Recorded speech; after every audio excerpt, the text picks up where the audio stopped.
I'm turning it over to you, Devon Allen. Right now, we are live.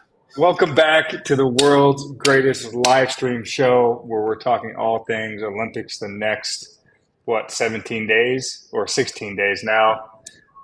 We got a very special guest, LaQuan Nairn from the Bahamas Yes. and via University of Arkansas. He's a Razorback as well. Commonwealth Games champion Yes, sir. as well. That's a big one, 2022 in Birmingham. Yeah. Couple Diamond League winner as well. Competed in 2022 World Champs and 2023 World Champs as well, right? Yeah. I'm not okay. Cool. So how's it going? All is well. Can't complain. How you doing? I'm doing well. I'm out in Phoenix right now. Just training. Okay. Doing rehab. Finishing up my rehab.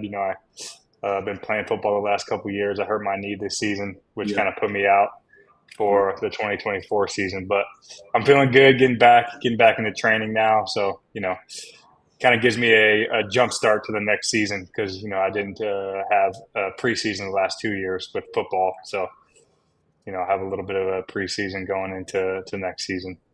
That's what's up, man. I'm hoping that your recovery is better. How are you doing? I'm good. I'm good. You healthy? Yeah, I'm healthy. I Okay. just had a crazy season, bro. Yeah, I remember you got you hurt your ankle or your foot last year. Yeah, last year I Okay. actually sprained both my ankle and my knee that I had surgery on before. And so I think because I had surgery on my ankle and my knee that I sprained at Worlds last year, it actually helped me not to get injured again, to be honest. Good. So, Well, yeah, good. I'm glad you're healthy. I'm healthy. I'm all good. Can't complain. I love Phoenix, bro. I'm going to move there. How long have you been? I've been a few times, but I'm actually was supposed to go to Phoenix today or tomorrow, but I'm not going anymore. But I love Scottsdale, Arizona, Tempe. Probably after track, I'm definitely moving there. You're talking to the right man. Devon Yeah. knows all the real estate in Like- and around Phoenix. Definitely gonna move there. Yeah. If you end up moving here, let me know. I can hook you up. Yeah, I got you. And if you come in the next couple months too, let me know so we can pull up. So Yeah. Hey, Devon, I was trying to load up the tweet that we did as the ad. LaQuan did an ad for us that was kind of like a shout out to come here on we did that on TikTok. But I was trying to load the tweet that we did that featured you and LaQuan. It wouldn't load up for some reason. But what I saw was we used a photo of LaQuan flying through the air. You could see the stadium behind him and how high he's going, and he's flying this way. And then we had a photo of you in Zagreb, and you were kind of flying to the camera. So these are two. It just dawned on me when I was looking at it when we finally put it live. I'm like, we have two guys that know how to run really fast and how to jump as well. So I want to kind of kick off the show and talk about running fast and jumping and how you guys do what you do. go ahead, you got it. So basically, the long jump. Obviously, you need speed. If you're talking about long jump, you have to mention Carl Lewis, Bob Beamon, all of the greats, and you need speed to jump far. If you don't have speed, you cannot jump far. And if you have natural jumping ability plus speed, then it makes it easier for you to jump. And that's how it is. I believe if you don't have speed, you can't jump far in the long jump. I don't care who you is or how heavy you lift or how strong you are. Speed times height equals distance in the long jump. And just like Coach Boogie, he always talks about how the long jump is just like hurdles. Kind of Really? The penultimate step. Kind of putting the foot down and stuff like that. So it's actually real that if you have the right obviously you would need controlled speed, but you have to be fast. If you're talking about Jerry Lawson ran 9.9 in college and he was jumping 8.50. You talk about the guy from Jamaica. Jeff Henderson. Yeah, Jeff Henderson. Marquise Goodwin. All of these guys are fast. You know, these guys are super fast, and even Grant jumped what 8:30. So Yeah. like he's actually fast, and then you have Wayne and Kerry. Like all of these guys are actually fast, and even the Greek guy, like he's fast. He's not Yeah. slow. It looks like he's running slow, but he is super fast. So how do you? I'm going to toss it back to you, Devin, since you kind of compared it to hurdles. How do you convert that, the horizontal speed to somewhat vertical, right? Hmm. I mean, you're only going as vertical as necessary, I guess, in long jump, but there's a control there. So, Devin, maybe you can break it down since you're such a great student of athletics in general. Break it down both for hurdles and then let's tee it up back for LaQuan on long jump. I think the biggest thing is when you talk about like the long jump and the hurdles, as like one, the penultimate step super important, but really the penultimate step just sets your body up for like hip displacement, right? The biggest goal, right, is taking that horizontal speed that you're going with, like on the runway down for long jump or on the track for hurdles. And once you're in the air, you're trying to move your hips as far as possible, as quickly as possible. And usually in long jump, right, there's a little bit more of a vertical component because the ideal angle is a little different for going as far as possible. But for the hurdles, right, we're kind of we're hitting the ground, and on average, we're in the air for 10 feet. That's like the sweet spot.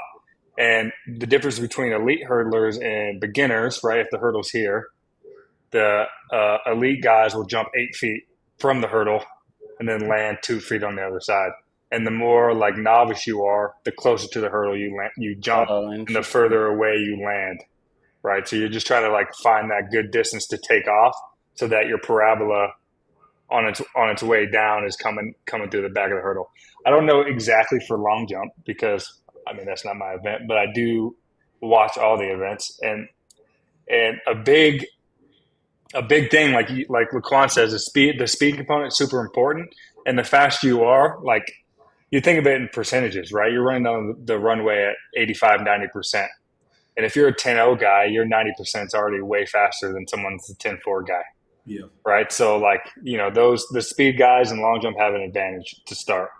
And Yes. then you work all the technical aspects of one, finding the board. That's super hard to do consistently. You guys spend a lot of time doing that. And then two, just finding the rotation in the air so that you don't over rotate and come down early.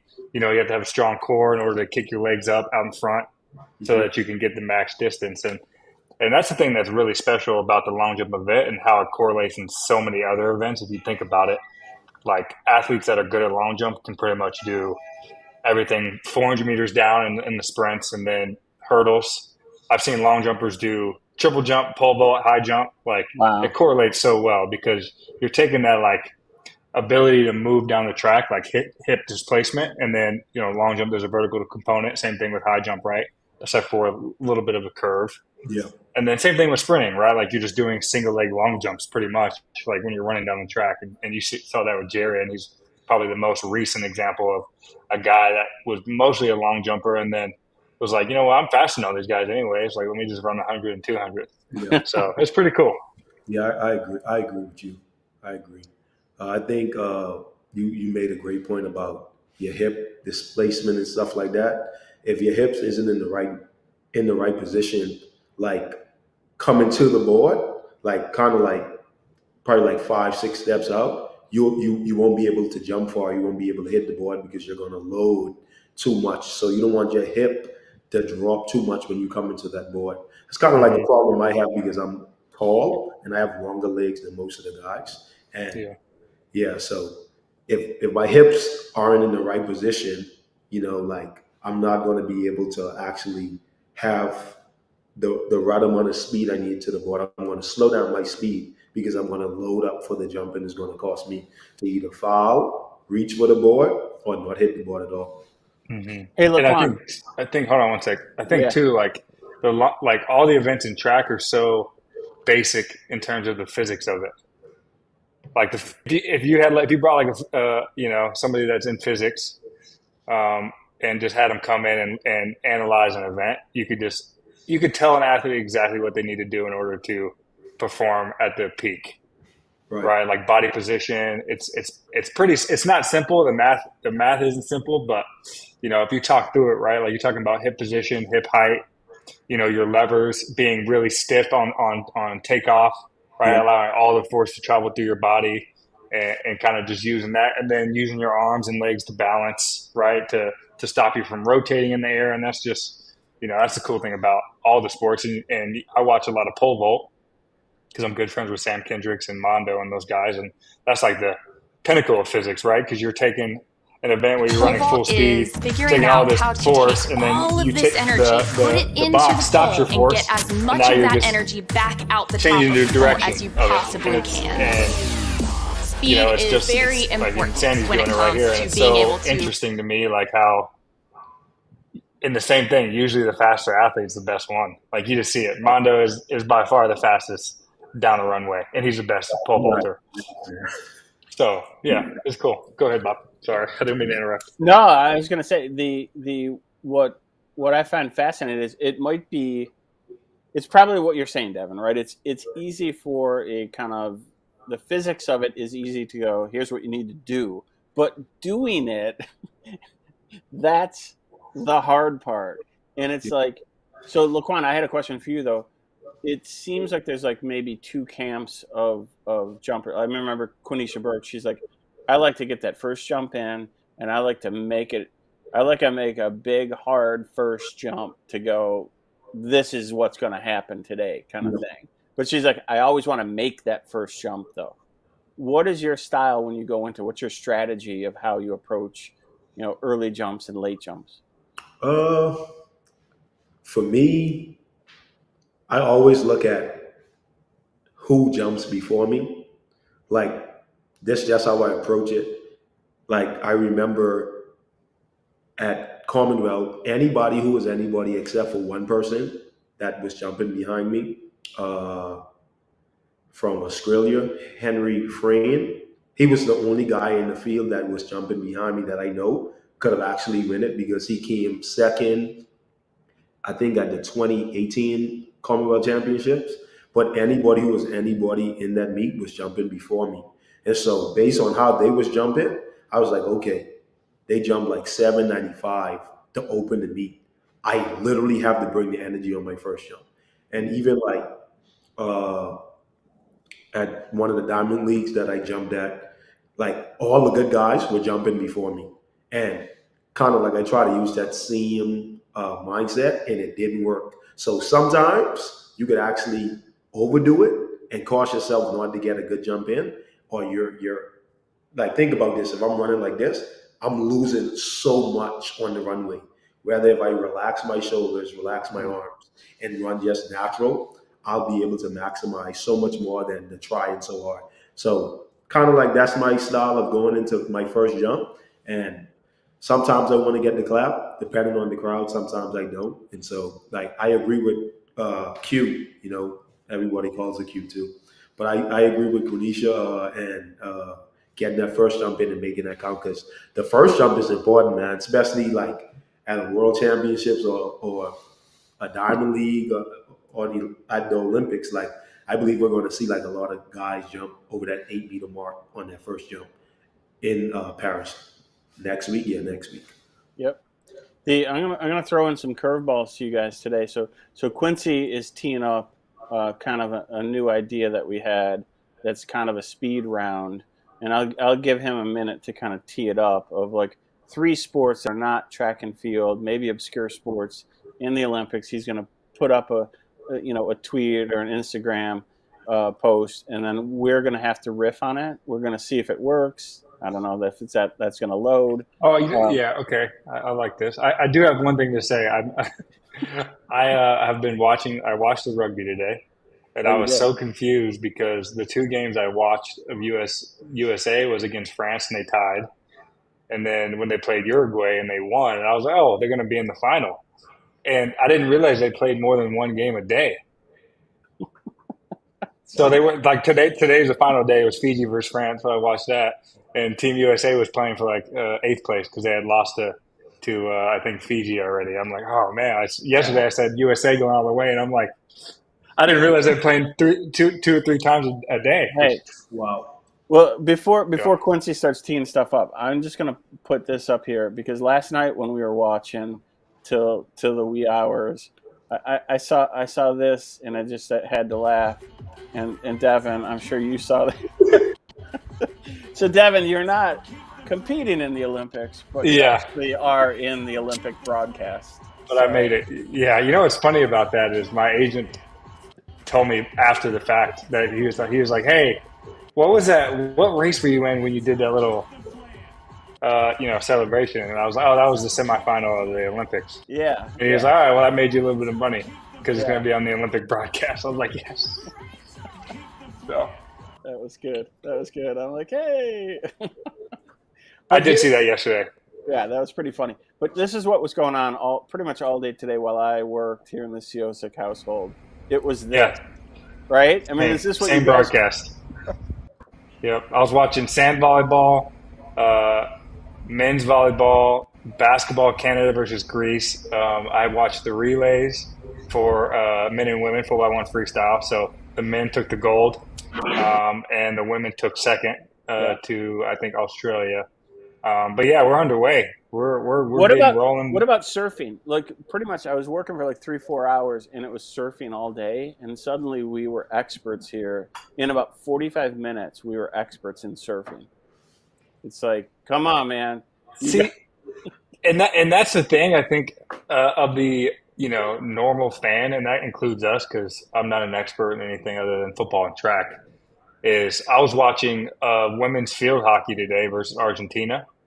And there's like a play that they're like running around. One, I found out they can only hit with one side of the stick. So like, that's interesting. Yeah. And then two, there's this play where there's kind of like a corner kick and they all put on their like face masks to cover. And then once the play happens, they like take the mask and throw it off.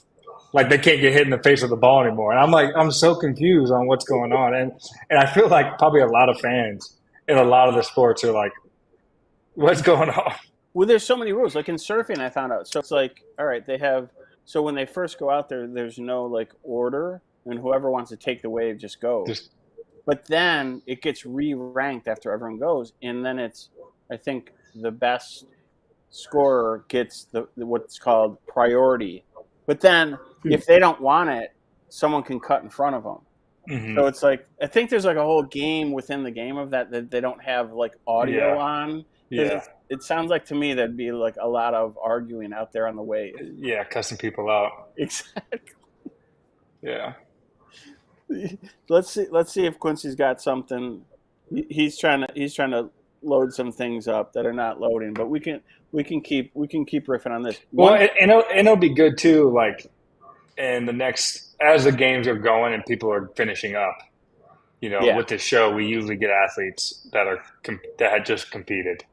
Exactly. I actually was watching the cycling today, the time trial, and Magnus Sheffield's actually a young kid I met in 2020 when I had my hip surgery. And he was, oh, yeah, I'm training for the 2024 Olympics. He was like 18 or 17. And I was in Colorado Springs, doing rehab. And then I was watching it today, and he was competing. I was like, my guy made it. Hey, yeah, it's pretty cool. We got to reach out to him. We got to get him on the show. So here's let me see if I can load this one of Krauser. And so what I found out, Devin, is when we load video, the audio plays on YouTube, like in the restream and Twitter. So it just plays. So if we're talking, so in this case, let's let this one play out because I want to talk about Krauser in this piece. Ryan has this rule for his baseline strength requirements. I think it's a rule of 3, 4, 5, 6. 300-pound snatch, 400-pound clean, 500-pound bench, 600-pound squat. And honestly, most guys are well above those numbers. Shot put uses pretty much the entire body, all the way from the feet to the tips of the fingers. Ryan works out from 6:30 to 9:30 p.m. in a shed by himself with maybe occasionally another training partner. In the middle of the winter, the whole goal is increasing my work capacity, and I'm trying to gain weight. The shot is 16 pounds, so the heavier I can be, that just gives me more mass to move that shot put and create more energy. All right, let's go. right, so that's Ryan, right? So one thing I want to talk about how he trains and how you guys train and what people don't understand about that. But first, I want to say Krauser is just crushing on every piece of content. So we put that up on TikTok 2 days ago. We have 27,000 views. We only have 120 followers on TikTok. So everything he's putting up is just like boom, boom, boom. But this is our first. So what is it about him? Because all of his videos do well for us. It's like, and I know because I've quantified all this stuff about shot put fans and how they're rabid fans of all of his sports. But from an athlete point of view, what is it about him that is so motivating, inspiring, amazing, like from your point of views? I'll go first. I know Krauser. Obviously, he trains here in Arkansas, and I've had many conversations with him. But what amazes me about him is how he's just humble. Like, you can't tell he's the world record holder when he walks in, but you just know this guy is good. He works hard. He gives great advice, and for me, like just looking at him, like he's a field eventer. I'm a field eventer, and so like seeing how much he's accomplished, over the past few years, and world record holders, and you know, any given day he step in that ring, he could break the world record. And like I don't know what goes through his mind when he's training, but that's something I want to tap into, because he has the confidence to say, hey, the next throw that comes out of my hand, it could be a world record. You know what I'm saying? And so that's kind of like what motivates me, seeing Krauser, around and watching him compete and stuff like that. That's the only track and field event that I would sit down and watch other than the long jump. Oh, interesting. Like the only one. And I don't really watch the long jump like that. The reason I watch the short put is because those guys are like, there are some freaks. To take that short put and throw it that far, like I feel like if I try it, I'll probably hurt my neck or something. But like, yeah, I saw Tara Davis do a video, and she threw it like 8 it feet. looks hard. Like it looks super hard. 100%. What do you think, Devin? Yeah, I think to piggyback off that, the reason why, one, Krauser is awesome. I hang out with him a ton.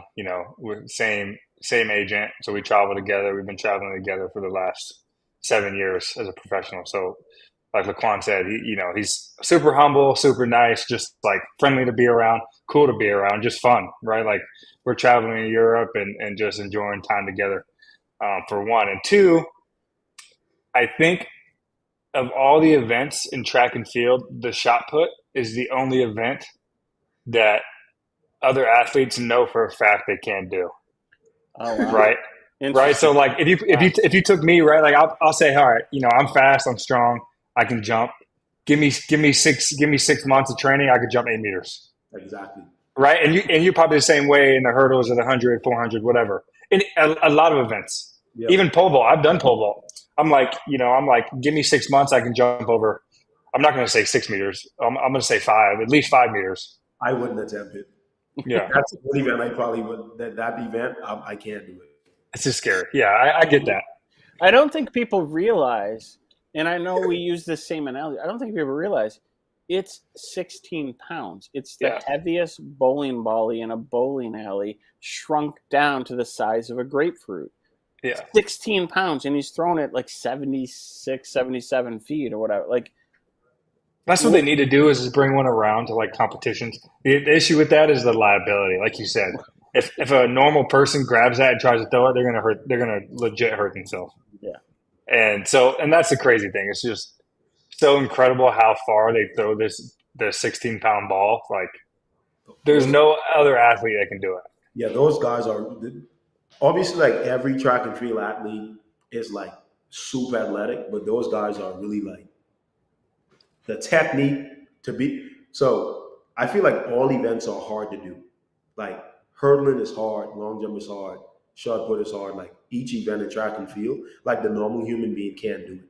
They can't just pick it up and do it like elite athletes do it or whatever. But like to be able to take that 16-pound ball, actually spin around with it, and like however they do it, like how hard that is. I can't never do that, and I can never do pole vault. I don't know if I could hurdle. Probably it'll take me Probably like could. I hurdle. I jump over hurdles in practice, as for drills, but I've never. I would want to try to do the 400-meter hurdles. I'm that crazy. You would? You would want to do it? Yeah, I would do the 400. That to me is the crazy. Well, there's a lot of crazy ones, but that's a crazy one. You go 400 is hard enough, and then you go, oh, we're going to put hurdles into it too. Because I'm already a jumper, so I don't think it would be super hard, but I would attempt it. So we're having trouble. This is our technical problem, Deb. We're having trouble loading content. I'm going to try to load this piece of content just to talk a little bit about other sports here. Let me find. Oh well, that's what I was getting ready to get into right now.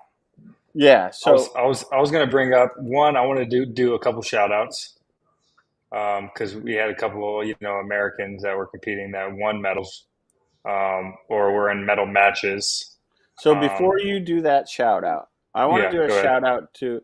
We made a nice deal with Curiosity Stream. So LaQuan, they're hosting our show, The Science of Movement, and not only are they hosting it, we're featured on their homepage. So if you sign up, it's curiositystream.com. As soon as you sign up, and it's like $3.99 a month or something. They have like thousands of documentaries, but our show is featured on that homepage with Devin and Khalil and fencing and Krauser and shot put, and so I want to give a shout out to Curiosity Stream. They're super enthusiastic and doing a lot of promotion around it. That's doing really, really well. So we're happy about that. We're going to have, you saw the gymnast up there a minute ago, Yul Moldauer. He'll be on the show in a couple of days.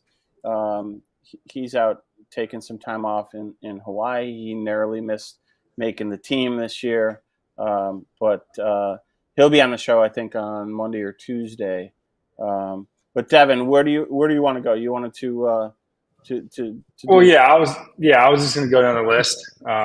Just because I think it's a good recap for mostly going to be U.S. athletes. No offense to LaQuan, but we didn't even introduce LaQuan jumps for the Bahamas. Yeah, I said that earlier when I did the intro. Yeah, like medal or two. Yeah, exactly. But yeah, we had synchronized diving, second place, silver medal, Cook and Bacon. Chloe Digert, a cyclist for the time trial, so that's a women's cyclist. And then I think we had a couple guys not quite place in the top three for the men's cyclists. And then we had the full 1 meter relays for the men and women swimming, freestyle. So we had men win gold and the women win silver. And then Katie Ledecky took home a bronze medal in the 400 freestyle. And that's the cool thing about the swimming sports too, is there's so many events and these guys get so many opportunities to compete. So if you're a fan of a specific athlete, like Katie Ledecky's probably going to swim 3 or 4, 5 more times. Yeah. In a final, right? So that's the cool thing about swimming. It's a little bit harder in track, right? There's no, a couple guys that are doing maybe the 1 and the 2, but that's about it. Right. But yeah, so those are the shout outs for the U.S. athletes that won some medals. I'm pretty excited, like I said in the last broadcast yesterday, to watch the velodrome cycling. And that's, I think, mid-Olympics. So what are you excited about for this Olympics? Non-track related, LaQuan. Basketball. Basketball? Okay, big basketball guy. Oh, huge. I feel like this is the first time the U.S. Could actually lose basketball because of a lot of the guys that play in the NBA are from different countries now. And I saw this thing on Instagram where the Dream Team, they only had to go against like 5 NBA players. But now at the Olympics, this team in Paris has to play against like 100 and something. Really? Something like 40 something or 50 something guys from overseas who represented their previous, their countries, respective countries. So I'm very excited about that. And I do think the U.S. have a huge chance of winning. The only team that I think could beat them is Canada, because Canada have like some heavy hitters. Yeah, I did watch that game today versus Greece. Yeah, but the U.S. They If play well. Yeah. if Anthony Edwards plays the way the world know how he can play, they're not losing because he's the best player on the team right now on the U.S. team. Anthony Edwards. It ain't LeBron James. That's interesting. LeBron James. You could ask any. I wish my brother was here to piggyback on that, Bob. But you could ask any true hooper currently right now on Anthony Edwards. It's the best player on the team. Hey, so Devin, do you know who LaQuan's brother is? No, I don't. I don't think he knows my Hey, brother. it's a Michigan State connection. Tum Nairn. He was a great point guard for 4 years at Michigan State. Probably the last great point guard that we really had. That was So Devin, we're gonna try to get LaQuan. I think I've heard that before. He's my age, right? Yeah. He's like what, 29, 28? Yeah. I know who you're talking about. I didn't know that was your brother. Yeah. They actually. LaQuan, we should do that. We got to bring him on with Devin so we get this rolling all about this basketball conversation. They were very close to making it to the Olympics this year. Yeah, the Bahamian team. They lost by 6 points against Spain, and they didn't make it though. But the Bahamas basketball, I think they're really growing a lot. Because we have a few guys in the NBA from the Bahamas, so I think they're growing a lot. I wanted them to make it so bad. That would have been super dope. Because I don't think they I don't know. made it that far. I don't know if you saw this in the chat. Quincy just dropped in 42 Olympic basketball players from other nations. I mean, that's amazing to go from like you're saying, like 5 or whatever it was, for the dream team. I mean, it's like, now you're dispersing. Well, and there's really not that many teams. How many teams qualify? 12? 16? I think. Well, that's a question for Quincy. Maybe you can look that up. I don't know. There you go. Quincy says 12. There it is. Yeah, right. So that's a ton. That's a ton if you think about like at least 3 on every team. It's hard to make it to the NBA, man. They people be saying like NBA players are trash. They're no shot. No. Like Giannis' brother is actually good. Like he could actually play basketball. But there's what, 12 people on an NBA team? Is that what it is? Yeah. 12 players. I mean that's a finite number of people. Like that is not that many. That's why you get paid so much. Exactly. No, the average NBA player is, I don't know, what is it, like 10, 15 million now? It has to be on average, maybe 20 when you average out the big names. Basketball though, that's I've never watched any like other Olympic sports other than track and basketball. Wait a minute. Devin is so into handball that I watched it today for like 10 minutes. Oh, huge upset. Did you see that? No, I didn't. I turned it off before I went to surfing. Wait, what was it? It was Japan versus shit. I don't even know who they played because I thought Japan was going to win. Let me see. I can look it up. Hold on. Schedule today is the 27th. But it was just like you were saying, Devin. It's like these guys are jumping around. They're faking shots. They're diving. So do you think it's more like basketball meets soccer, or is it like what else? It's an interesting body type because those guys have to be fast and be able to throw. It's almost like baseball and basketball. It's kind of more physical than I thought too. Yeah. It's like the guys are pretty big, that are running around. Like I remember last Olympic Games, Tim Tebow was one of the guys that was trying to get into handball in the U.S. But it's definitely an interesting sport. Yeah, Croatia versus Japan. So that's what the flag was, Croatia. Yeah, I guess so I only caught the second half, but Japan was way ahead in the second half. And I guess Croatia came back and there's like tweets about it, like the stadium was like going crazy. I want to know what is. I'm going to throw out a few different sports that are happening today, and you guys tell me if you had the Devon Allen 6 months of training, would you attempt it? So I'm going to go through a few. Diving. No. Water. I'm scared of flipping. I'm scared of water. Really. Yeah. Water polo. No. No. I It's drowned. Water polo is like, isn't They're it like, so physical. yeah, there's a lot of stuff going underwater. You notice they don't have a lot of cameras down there because there's a lot of kicking and punching that goes on. Yeah. Yeah, it's insane. What about, did you see this thing that happened in surfing? The guy had the wipeout and his like trunks like came half off, but like that happened. But what about skateboarding? Would you guys attempt that on a professional level? I wouldn't. If I could do it, yes, but I can't. I never skateboarded. My parents didn't let me. I mean, skateboarding looks like it's It looks sick. 99% fail. So, like, when you compare them to, like, the rest of the world, it's like they're not really failing much. Quincy's dropping, what is this? Croatia's down 18. Well, they won. Wow. Yeah, they made a 17-11 comeback. They were down by five goals. You know what's crazy, though? We know nothing about what the scoring should be. Is that a high-scoring game, a low-scoring So game? you got the court is like legit the size of a basketball court. So you got to think of like, they have this ball and they're like running back and forth and they're taking a lot of shots on goal. So, I mean, I would say it's a normal probably score for a game. Sometimes it's even more in terms of just because it's an hour-long game, 60 minutes. So, it's a lot of back and forth. So one of the things I'm doing, and Devin, I'm not sure if you're going to have time to be on this show, but when Taekwondo comes around, I'm going to have a friend of mine, Rob Biacco, who's whatever the belt is, that's the highest belt. He's like 3 times that in Taekwondo. He's probably, I like the comparison up. So he owns an ad agency here, a longtime friend of mine here in Brooklyn. And I would be, like you were saying, Henry Wynn would not lose to anyone in a sprint or a mile race in Phoenix. No one would lose in the ad agency world. No one would beat Rob Biacco in Taekwondo in the ad agency world. But I'm going to have him on to be our kind of fan type expert. He's not a professional, but he's like multiple black belt or whatever.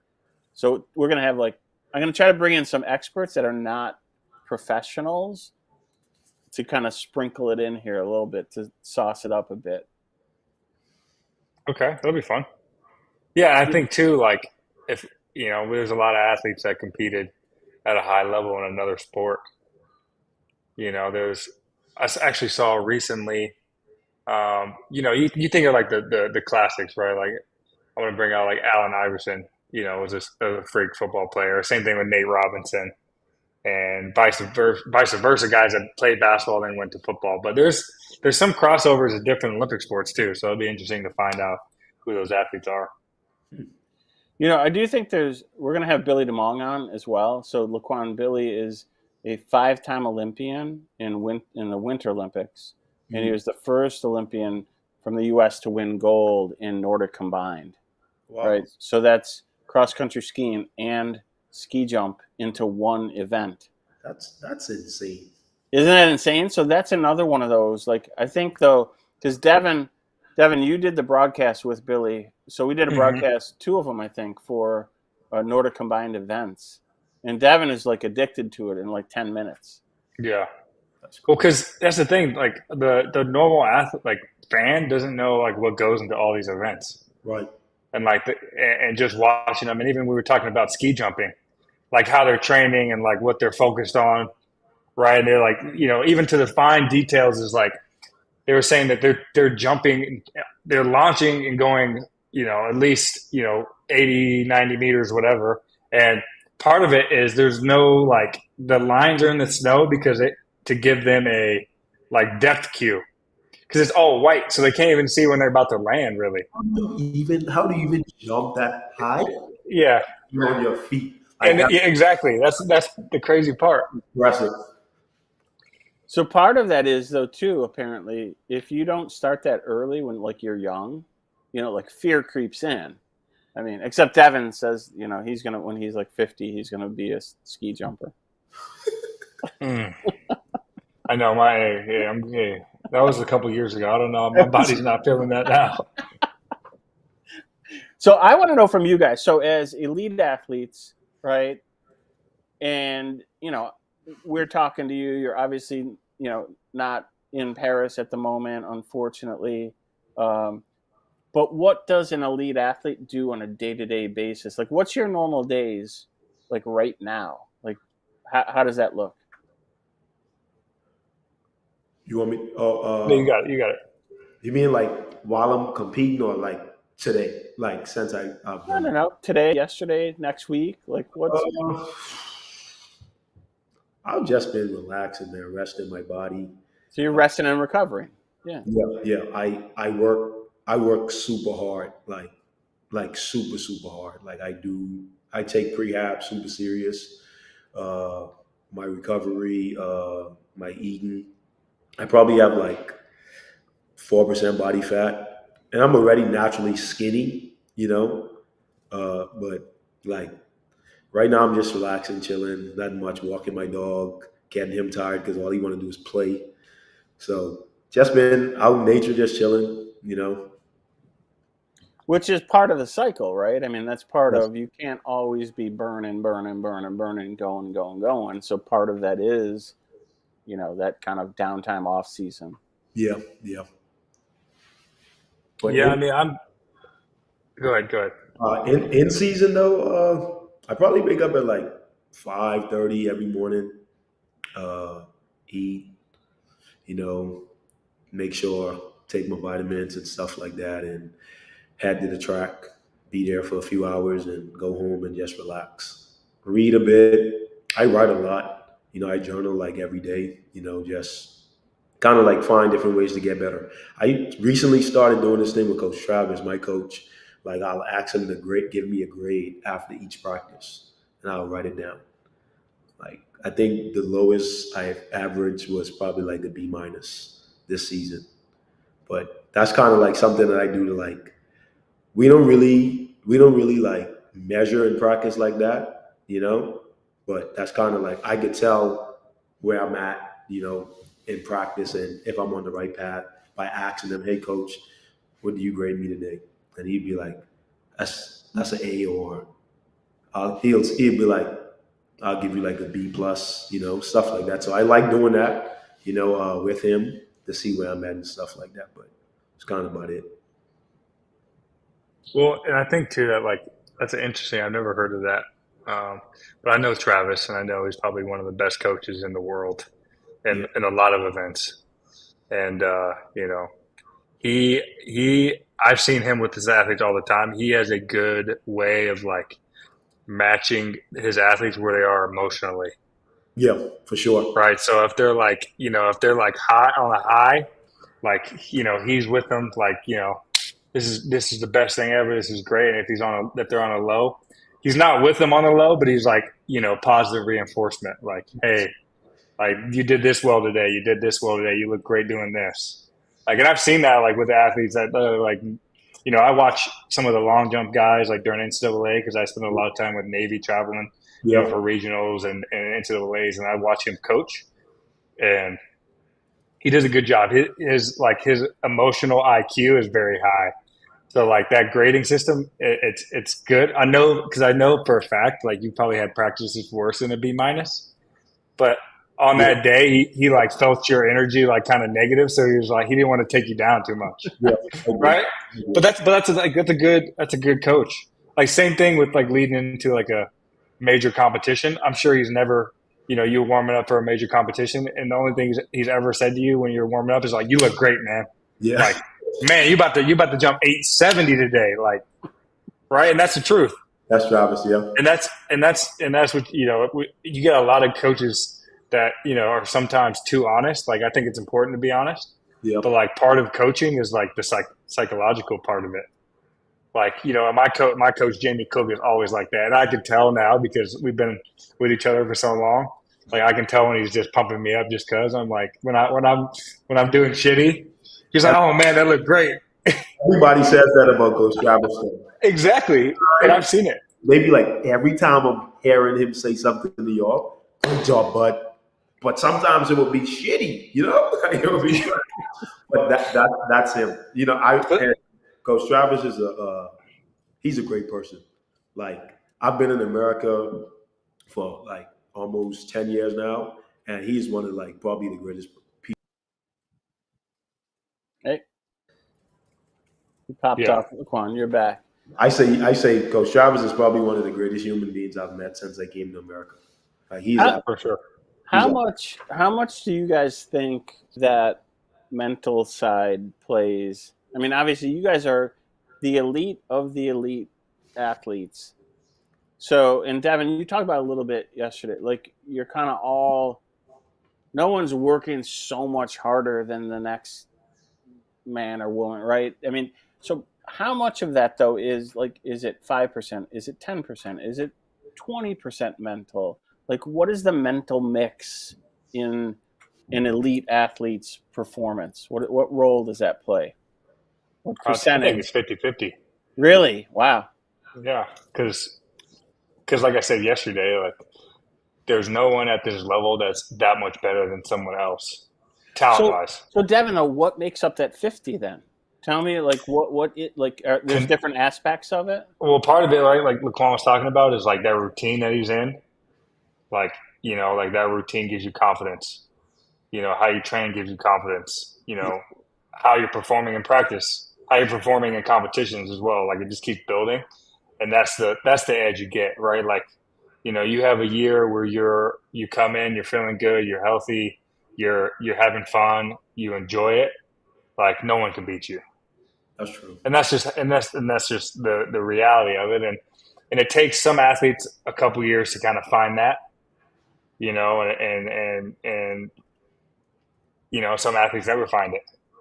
To be honest, like you see the the guys that pop off one year and they're like, man, this is the next greatest thing since sliced bread, and then they just disappear, fizzle out. Which, I mean, that's sports. Yeah, It's cutthroat, and like I said, there's not too many people. Like if you look at the long jump, everybody's fast, everybody's strong, everybody can jump. Like now, it just comes down to like controlling your emotions, leading up to competition, your energy, right? Like feeling good, like preparing, leading up to the competition, and then being able to be coachable, right? Like Coach Travis is standing right there, and like he's telling you things that you need to hear. He's not going to just say stuff to say stuff, right? correct. Sometimes athletes are like, I'm not trying to hear that, like Yeah. whatever. So I have to agree with Devin on that, with everything he said. And also, like, what people don't understand, what makes an athlete different from the next person, it has nothing to do with talent. Everybody works hard in track and field. Like obviously, like nobody's begging you to do it as a professional. It's a choice. So every day you got to wake up and make that choice. I want to be the best. I want to be unstoppable. I want to be consistent.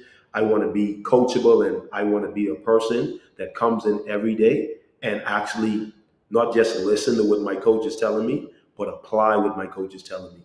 And that separates the good and the great. I asked a coach this question one time.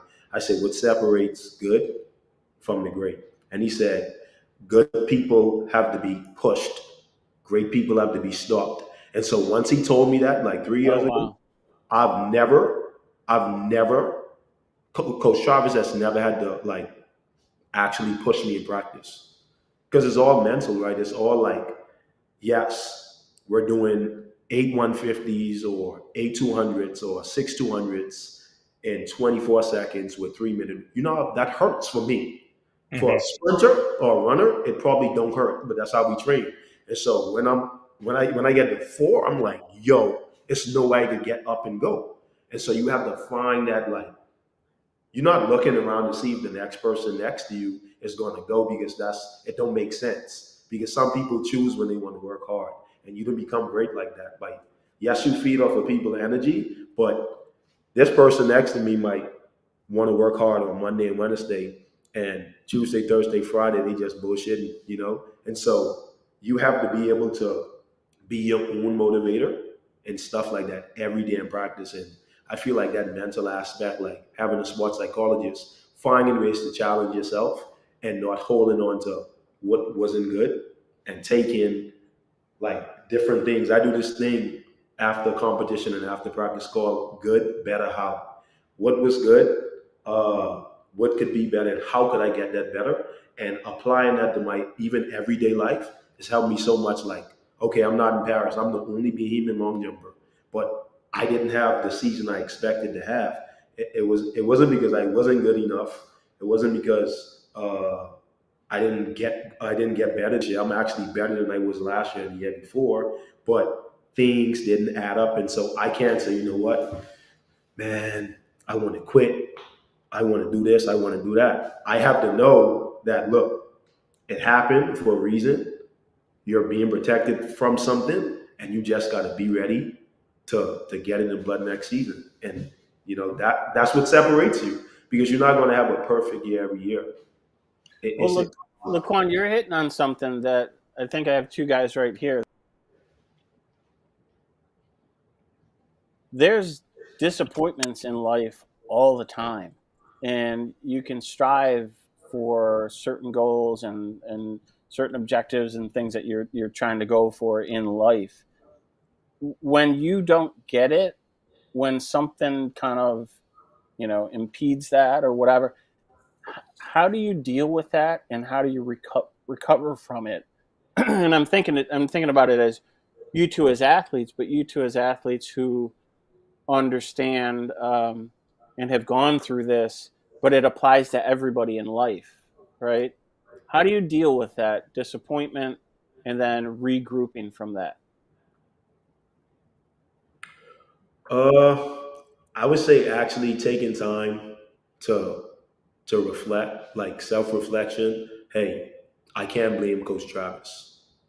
All I could do is apply what he tell me to do, have a conversation with him, see where I could have gotten better.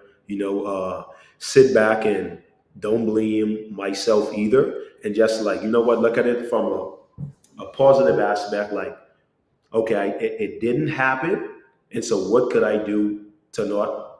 I will never miss another Olympics. I will never miss another team. Like, just don't be too hard on yourself. Be kind to yourself. Like, stay positive through the process, and don't lie to yourself. I feel like a lot of athletes lie to themselves, and try to say, "Oh well, I'm not going through it." And it's very also important to have the right people in your life, honest people, not people who is going to tell you what you want to hear, but what you need to hear, and also like accepting that and knowing how to move away from people who want you to sit in your mess. Because a lot of people want to do that. Like, I don't like when people ask me like, "Hey, how do you feel about not making the Olympics?" I'm not battling cancer. Like, I woke up this morning by myself by the grace of God. Nobody had to bathe me. Nobody had to put on my clothes. That's life threatening. Not making an Olympic team, or not making a team, or achieving something that is achievable in the future isn't life threatening. It's only life threatening if you make it that way. You know what I'm saying? I'm not battling cancer. Like, nobody in my family has passed away. Like, those are like things that could affect your life. And yes, we are on contracts and stuff like that. But at the end of the day, like, God could do a lot with little, bro. And that's just my point of view from it. Like, a lot of people might say, "Hey, like, I need space from people." But I actually, like, I have a great group of people in my life that help me. That's great. What's your Yeah, take, Dev? I think that's great. I mean, I think, LaQuan makes a good point. Like, as an elite athlete, there's always something we're striving towards, right? And that happens to be like, it's pretty set in a track and field, like, season, right? Every year there's a world champs, or every year like every 4 years there's an Olympics or a Diamond League final or whatever. And that's like the overarching goal. But as a athlete personally, and me, and I'm sure a lot of athletes, is like, my goal every day is just to get better. And so, like, it doesn't matter where I'm at in the season, right? Like, I've had seasons where I started out really not well and I ran super fast. I've had seasons where I started out great and ran super fast. So, the start, how you start is never really how you finish. And I think it all comes down to like taking training and your like emotions and your recovery day by day. Like, you start a season feeling good, like you're doing well and everything's going great, like capitalize on that. But also there's been a lot of seasons where, you don't do as well as you want to, you don't make a team, or you're injured. right? And there's another goal at stake, right? Now the goal for LaQuan is to recover, relax, get ready for next season, right? So that he has a great opportunity leading to the next season. Same thing for me, right? Like I hurt my knee, and it sucks at the time. Like I would prefer to be competing, but right now all I can do is every day that I'm training and rehabbing is improve and keep getting better, and know that I have the talent, and I have a lot of people that believe in me, that believe I can be the best, and that's what I'm striving for every day in training. Not really necessarily, a world championship gold or Olympic gold. Those things happen when you're there. When you're there, right? Like it's just one race or one competition, right? Like I do understand the weight of those, because that's something we're all striving for, and that's like the pinnacle of sport. Same thing with like a Super Bowl in the NFL. But that doesn't change how you prepare every day, right? If there's no medals, I would still be doing the same thing every day and preparing the same way, just because when I'm doing something, I want to be the best regardless. And I want to do it because I want to do it, not because someone's making me do it, not because I'm making a whole bunch of money or making no money, right? Like that was like the question everybody was asking me about playing football. They're like, you're the best hurdler in the world, 2022, 2021. Why all of a sudden, in 2022, like, do you want to play football? And I was like, well, because I wanted to play football my whole life. Yeah. Like since I was 5 years old when I started playing, like I wanted to play, and I thought that dream was up when I was 21 out of college. And I was like, man, it's kind of sucks that I'm going through this. Like, I hurt my knee in college. And so, but I got another opportunity, so I'm going to jump on that. Right. Regardless on what I'm doing. And by the grace of God, right, I was able to do that and play in the NFL now, and was able to run track at a high level still. Like, and I'm still doing that. And so that doesn't change the fact that, I still have a goal every day training, right? My goal is just to be better, and that could be playing football. It could be running track. It could be as a businessman, as a boyfriend, as a brother, as a husband, whatever, right? Like I'm just trying to improve. And I think that's like a mindset that as an elite athlete, most people do have it. Yeah. Like and I've heard this a lot, but sometimes, we take so much like so much weight in the major competitions like the Olympics and stuff like that we forget, like, what's important in terms of just improving and enjoying it. Like the reason why I'm running track is because I like to travel and I like to compete. Same thing with football. I like to be around my teammates. I like to play football. Like there's nothing against, like, that's that. Like, there's no other explanation to give anybody, right? People ask me like, why are you doing this? I'm like, because I want to. Yeah, it's that simple. I love that mindset. I love that mindset. No, that is the mindset. It's funny because I fuel a lot off of you guys and all the athletes that we do work with, and it's like I love it. Like I love what we do. I love telling stories. I love seeing how you guys do what you do. I do want to show one promo to you guys, because this is I want you guys to come back when we have Evita Grishkanis on. Let me show a promo. Let's just watch this. I think it's 30 seconds. If not, I'll cut it off. So she does rhythmic gymnastics, and she's the only U.S. athlete to make the Olympics. So she is Team USA for rhythmic. So here's Evita. Take a look. What do you get when you combine a ballerina, a gymnast, and a circus performer? A rhythmic gymnast.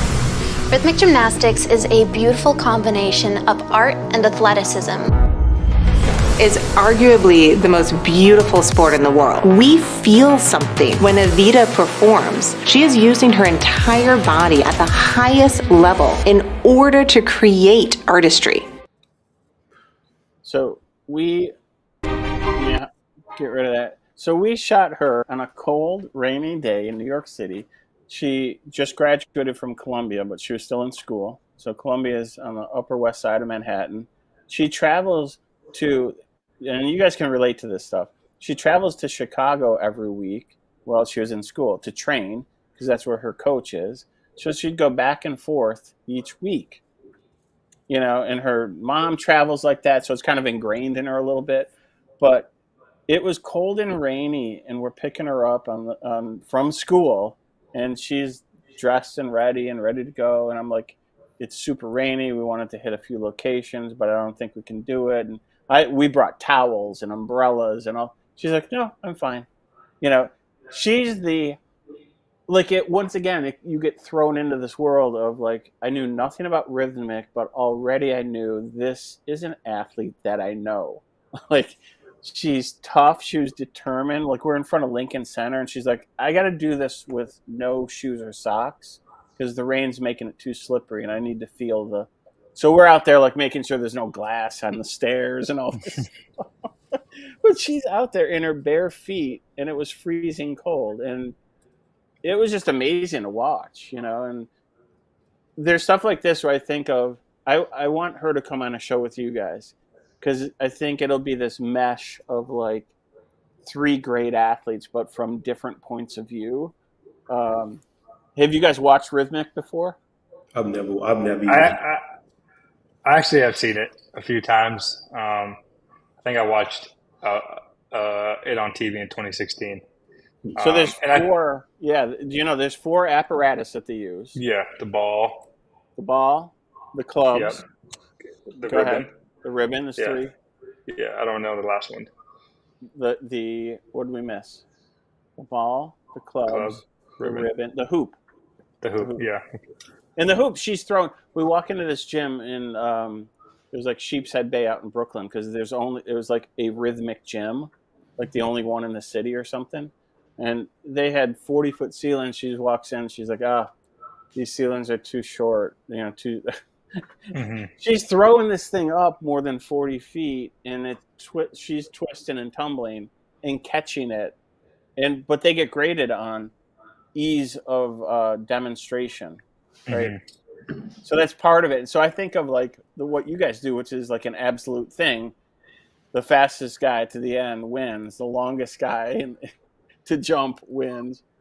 But she gets graded on, did it look really easy? Wow. Well, that's the thing too. I think, even piggybacking what we were saying is a sport like that is something that, like, one, how do you get into it? As a young athlete, I'm sure she has a, gymnastics background. She has a ballet background, and then found this sport probably by watching it on the Olympics. Yeah. Right. As a young kid, I don't know the exact story, but you see that time and time again. Devin, here's the story, because it's such a cool story. When she was 4 years old, she saw it in the Olympics, and her mom took her. She's like, I want to do gymnastics. Her mom took her to a regular gymnastics class, and we have it in the video. She crosses her arms and she said, "Nope, this is the wrong gymnastics." Yeah. When she was 4 years old.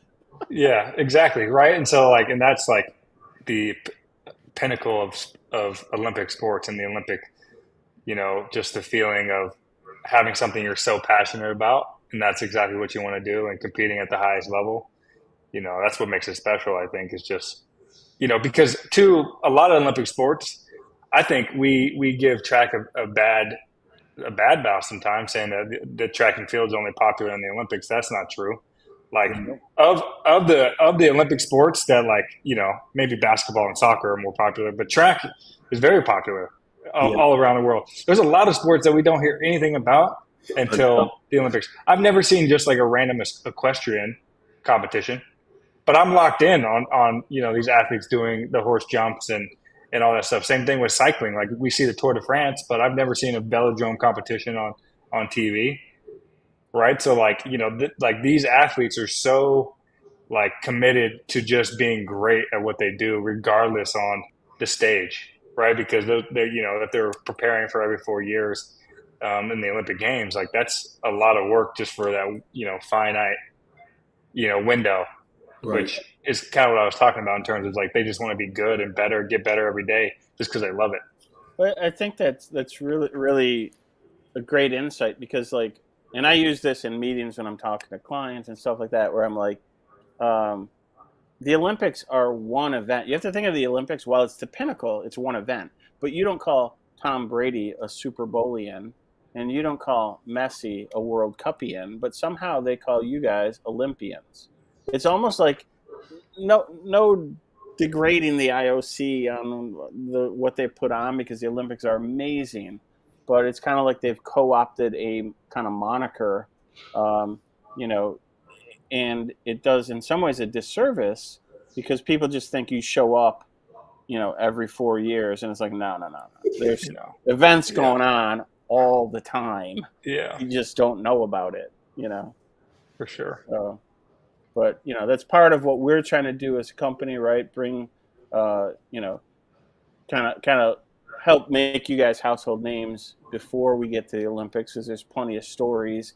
And I don't know, I think we talked about it a little bit yesterday, Devin, but you know, with the announcement of you know, Salt Lake City for what is 2034. 2034. So now it's going to be 2024 is Paris.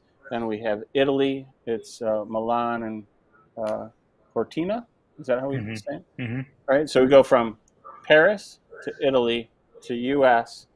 to what's the one I'm missing? 2030. 2030 is Quincy, help us out here. no, maybe 2030 hasn't been announced. I find that hard to believe, though. I thought gotta like, be. it would be. Yeah, it has to be. 2032 is Brisbane. And then 2034 is now Salt Lake City. 2030 is going to be in the French Alps. Oh, that's right, French Alps. There we go. Yeah, that was announced at the same time. So this will be the greatest run of the Olympics of all time. You know, just kind of countries chosen, you know, Western countries, you know, U.S. based, a lot of English speaking, right? And so I think it's just gonna help kind of elevate all the sports, you know, throughout. But we're at our 8 o'clock point. Yeah, I don't know, somehow this show went fast, man. This one went fast. I think that's probably a good point to you know, shut it down as much as we can just sit here and talk all day, because we can. You know, but yeah, I'm gonna do our quick. Should we do our what were you thinking? Oh yeah, let's do that. So we don't forget that. All right. So I know you're Commonwealth Games champ. My question to you is, what is that feeling when you're standing on top of the podium? Like, what is the emotion that you're feeling? Like, is it you know, is it relief because now it's done, or like, what are you feeling? It was a lot of relief because in Oregon, like I missed the finals, and I knew I should have been in that finals. And I told Travis, I was like, I'm not coming back to Fayetteville without this Commonwealth gold medal. So it was like, wow, I did it. Like I'm a global champion, like a big relief and like a lot of pride for my family, my mom and my dad, and you know, just the entire Bahamas, because it's not a lot of people get to do that, you know. I'm the only long jumper in my country, you know, like, and there could be more, but like I'm the only one, and I'm the first one to win that medal as well. And so it's just like, wow. So it was a big. Did you get a diplomatic passport? I wish. No, you only get that with an Olympic. You got to win a Olympic gold medal to get that. Like, okay, because my grandparents actually live in San Salvador Island. Okay, in the Bahamas. So I thought, so I go through Nassau, and I always see, you know, Shiny Miller Weibo and Stevie Gardner. But I know they have the passports because I've seen them travel. They got that diplomat, bro. That diplomat passport is powerful. It's different. Yeah, you don't even go. It's elite. Well, I inspire to get there one day, though. I need. I just learned something right there.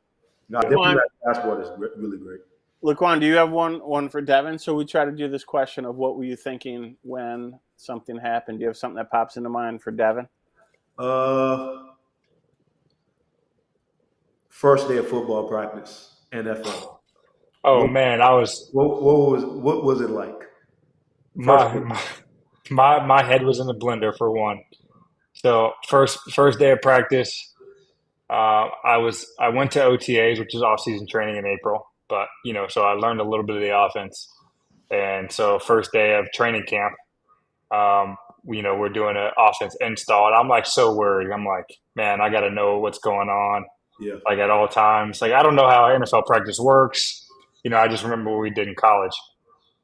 And, you know, I remember Reed Sinnett was one of the quarterbacks for the Eagles with one of the backups. And so I grabbed him at like 7:30, 8 o'clock in the morning before, like an hour before like our first meeting. And I was like, hey, will you run through the whole script with me?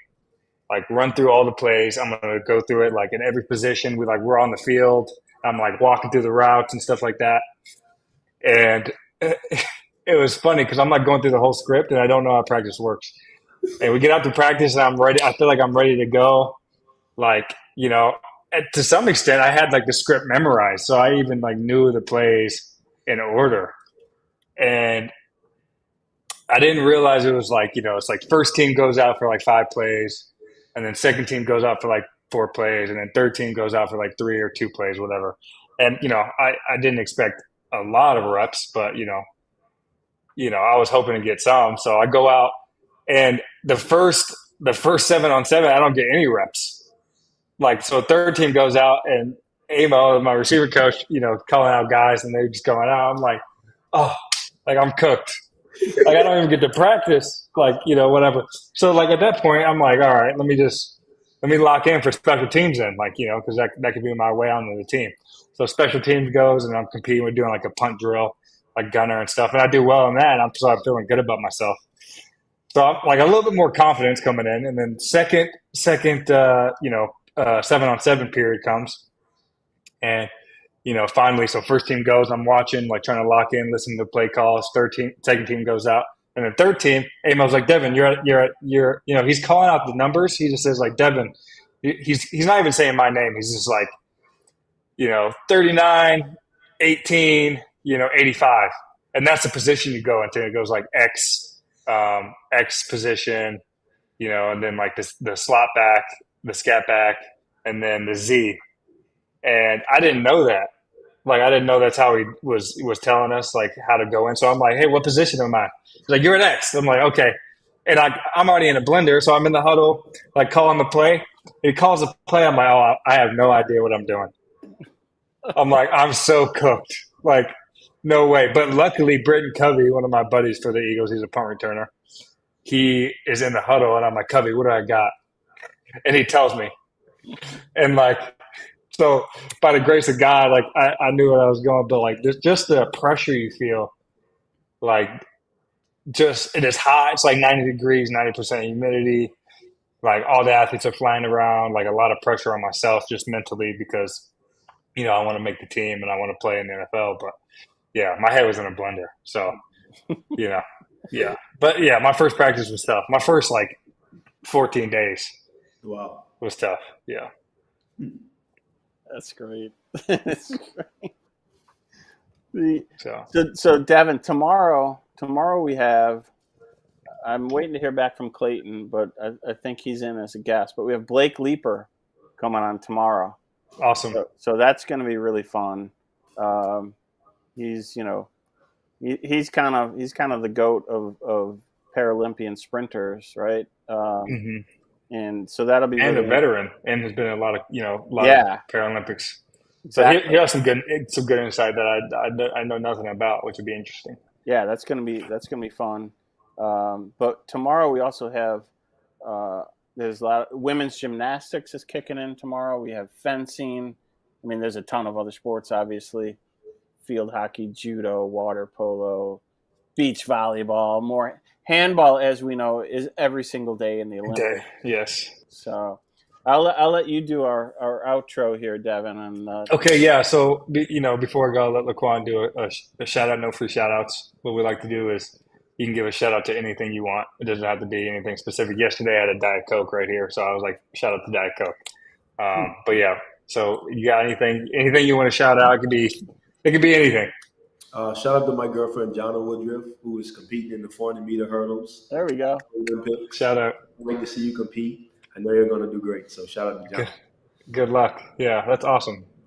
Cool. Okay, all right, we're going to wind it down real quick. Shout out to our sponsors of the sports, the movement of sports. Is that on Curiosity, right?